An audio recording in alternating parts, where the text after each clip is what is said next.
అన్ని బ్రాండ్స్ మారుతున్నాయి. Same problem నాకు ఐక్యూతో కూడా అదే ప్రాబ్లం. ఇదే ఫోన్ ఇంటర్నేషనల్ గా కూడా లాంచ్ చేశారు. ఇండియాతో కంపేర్ చేస్తే ఇంటర్నేషనల్ లో ఇంకా ఎక్కువ ఫీచర్స్ ఉన్నాయి. ఎగ్జాంపుల్ ఎన్ఎఫ్సి ఇండియాలో తీసుకొని రాలేదు. 5G బ్యాండ్స్ కూడా ఇంటర్నేషనల్ లో 17 5G బ్యాండ్స్ ఉన్నాయి. బట్ ఇండియాలో కొద్దిగా ఒక 2-3 5G బ్యాండ్స్ తగ్గించారు. ఇంటర్నేషనల్ లో ఇండియాలో సేమ్ ప్రైసింగ్. బట్ ఇండియాకి ఈ ఎన్ఎఫ్సి తీసుకురావడానికి వీళ్ళకి ప్రాబ్లం ఏంటో నాకు అర్థం కాలేదు. 27,000 రూపాయలు పెట్టి 2 years మాత్రమే అప్డేట్స్ వదులుతున్నారు. Hi friends, welcome back to the channel. ఈ రోజు మనం ఈ వీడియోలో రియల్మీ P3 Ultra గురించి మాట్లాడుకుందాం. మధ్యాహ్నం 12 గంటలకు ఈ ఫోన్ లాంచ్ చేశారు. చాలా రోజుల తర్వాత రియల్మీ ఒక మంచి స్మార్ట్ ఫోన్ లాంచ్ చేసింది అన్నట్లు నాకు అనిపించింది. అండ్ ఆల్రెడీ మార్కెట్ లో ఉన్న nothing phone 3A series and iQOO Neo 10R ఈ 3 ఫోన్స్ కూడా మంచి కాంపిటీటర్ అన్నట్లు అనిపించింది. అండ్ ప్రైసింగ్ కూడా iQOO కంటే ఒక 1000 రూపాయలు తక్కువే పెట్టారు. కార్డ్ ఆఫర్ అన్ని ఇంక్లూడ్ చేసుకుంటే iQOO Neo 10R మీకు అరౌండ్ 25,000 రూపాయలకి వస్తుంది. వీళ్ళు 24,000 రూపాయలకి తీసుకొస్తున్నారు. బేస్ వేరియంట్ 128GB ఫోన్ ఖచ్చితంగా కొంటా, రివ్యూ చేస్తా. ఆ తర్వాత ఈ ఫోన్ ని కొనాలా వద్దా అనేది మీరు నిర్ణయించుకోండి. రైట్ నౌ ఫస్ట్ ఒకసారి మనం స్పెసిఫికేషన్ చూద్దాం. అన్ని బాగున్నాయి. 27,000 రూపాయలు పెట్టారు. అక్కడ కరెక్ట్ కాదు, బట్ 3,000 రూపాయలు కార్డ్ ఆఫర్ వస్తుంది. 3,000 తగ్గిస్తే 24,000 రూపాయలకి వచ్చింది. Value for money price.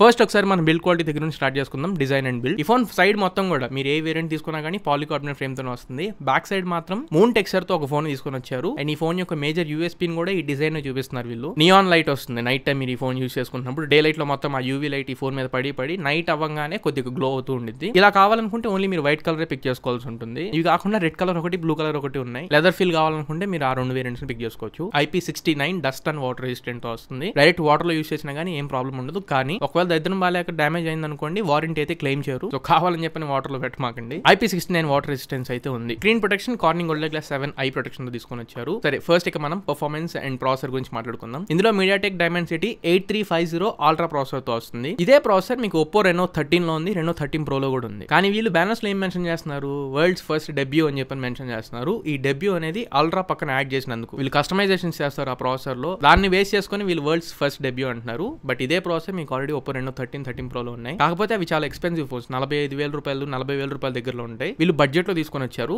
ఈ బడ్జెట్ లో ఈ ప్రాసెసర్ మాత్రం మంచి ప్రాసెసర్. ప్రైమరీ క్లాకింగ్ స్పీడ్ ఇది 3.3 GHz ప్రైమరీ క్లాకింగ్ స్పీడ్ ఉంటుంది. ప్రాసెసర్ కి స్నాప్డ్రాగన్ లో కాంపిటీషన్ ఏంటి అంటే Snapdragon 8S Gen 3 iQOO Neo 10R లో ఉంది కదా, ఇదే ప్రాసెసర్ దీనికి కాంపిటీషన్ ఇచ్చింది. కాకపోతే ప్రైమరీ క్లాకింగ్ స్పీడ్స్ పరంగా 8S Gen 3 ఇది తక్కువ క్లాకింగ్ స్పీడ్ ఉంది. 3 GHz ప్రైమరీ క్లాకింగ్ స్పీడ్ ఉంది 8S Gen 3 లో. 8350 అల్ట్రా అంటే వీళ్ళు తీసుకొచ్చే దాంట్లో అంటే 3.2 GHz 3.3 GHz primary clocking speed ఉంటుంది. క్లాకింగ్ స్పీడ్ ఎక్కువ ఉన్నంత మాత్రాన ఇది బీట్ చేసేది 8S Gen 3 అనుకోవడం అపోహ. 8S Gen 3 నే ఈవెన్ బెటర్ పర్ఫార్మ్ చేసింది. ఎగ్జాంపుల్ Antutu స్కోర్స్ తీసుకోండి. 8S Gen 3 మీకు 1.7 మిలియన్ వరకు స్కోర్ చేయగలదు. బట్ రియాలిటీలో మనకి 1.4 మిలియన్ వరకు వచ్చింది. P3 Ultra లో ఏవైతే వీళ్ళు మెన్షన్ చేస్తున్నారు 1.4 మిలియన్ వరకే వీళ్ళు మెన్షన్ చేస్తున్నారు Antutu. ఇంకా రియల్ లైఫ్ లో మనకి మోస్ట్లీ 1.1 మిలియన్ వరకు స్కోర్ చేయగలిగింది. నేను Oppo Reno 13 Pro Antutu కూడా చెక్ చేశాను. 1.1 మిలియన్ వరకు స్కోర్ చేస్తుంది. సో ఇక్కడ Antutu స్కోర్స్ అండ్ టెక్నికల్ గా మాట్లాడుకుంటే 8S Gen 3 నే ఈవెన్ బెటర్ పర్ఫార్మ్ చేయగలుగుతుంది. ఆల్రెడీ నేను కొన్ని బ్లాగ్స్ చదివున్నాను ఈ ప్రాసెసర్ గురించి మాట్లాడుతున్నాం కాబట్టి దీంట్లో చెప్తున్నా. హెవీగా గేమ్స్ చేస్తున్నప్పుడు ఫోన్ హీట్ అవుతుంది అండ్ టెక్నికల్ గా చెక్ చేసుకున్నప్పుడు కూడా ఫోన్ హీట్ అవుతుంది. సో టెంపరేచర్స్ అందరికీ తెలిసిందే. MediaTek తో కంపేర్ చేస్తే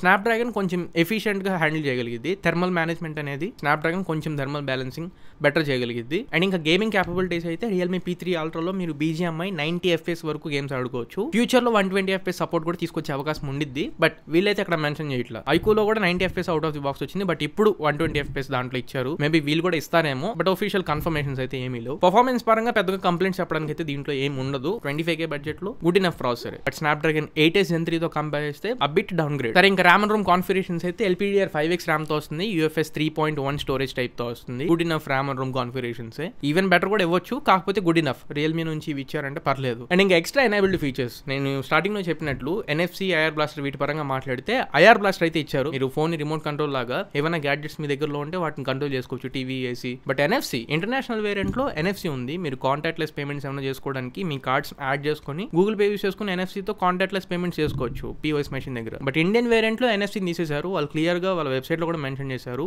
not supported for Indian variant అని చెప్పి. పెద్ద క్వశ్చన్ మార్క్ నాకు ఇండియాకి ఎందుకు NFC తీసుకుని రాలేదని చెప్పి అనేది. సేమ్ ప్రాబ్లం నాకు ఐక్యూతో కూడా అదే ప్రాబ్లం. వీళ్ళు కూడా అన్ని ఫీచర్స్ తీసుకొస్తారు కానీ ఇండియా అనేటప్పటికి NFC తీసుకుని రావట్లేదు. నెక్స్ట్ ఇప్పుడు మనం డిస్ప్లే గురించి మాట్లాడుకుందాం. ఇందులో 6.83 inch 1.5K resolution quad curved AMOLED display తో వస్తుంది. 120 Hz రిఫ్రెష్ రేట్ కి సపోర్ట్ చేస్తుంది. HDR10+ కి సపోర్ట్ ఉంది. 1.07 బిలియన్ కలర్స్ ప్రొడ్యూస్ చేయగలదు. DCI P3 కలర్ గ్యామెట్ కూడా సపోర్ట్ చేస్తుంది. And in display finger print censor ఉంటుంది. ఆప్టికల్ ఫింగర్ ప్రింట్ సెన్సార్ అన్ని బాగానే ఉన్నాయి. కాకపోతే బ్రైట్నెస్ వచ్చేటప్పటికి 1500 nits పీక్ బ్రైట్నెస్ మాత్రమే ఇచ్చారు. ఈవెన్ మీరు HDR కంటెంట్ స్ట్రీమ్ చేసినా కానీ మాక్సిమం 1500 nits పీక్ బ్రైట్నెస్ లేదు. సన్లైట్ లో మేము యూస్ చేసుకుంటాం హై బీమ్ నిట్స్ అన్ని అంటే 1200 nits. బ్రైట్నెస్ పరంగా మేబీ కొంచెం ఈవెన్ బెటర్ ఇచ్చి ఉంటే బాగుండేది అనే ఫీలింగ్ మనకు వచ్చిద్దేమో. చూడాలి రియల్ లైఫ్ లోకి వచ్చిన తర్వాత ఒకసారి ఇనఫ్ బ్రైట్నెస్ బ్రైట్నెస్ లేదా ఇంకా బెటర్ బ్రైట్నెస్ కావాలని చెప్పి నేను ఒకసారి చెక్ చేసి మళ్ళీ మాట్లాడతా. Right now pixels per inch అంటే డెన్సిటీ వీటి గురించి మాట్లాడితే మాత్రం 450 పిక్సెల్స్ పర్ ఇంచ్ డెన్సిటీతో వస్తుంది డిస్ప్లే. సో కలర్స్ అనేవి డెప్త్ ఉంటాయని చెప్పని అర్థమవుతుంది. ఇలా 400 లోపల డిస్ప్లే డెన్సిటీ కనుక వస్తే కలర్స్ కొంచెం మనకి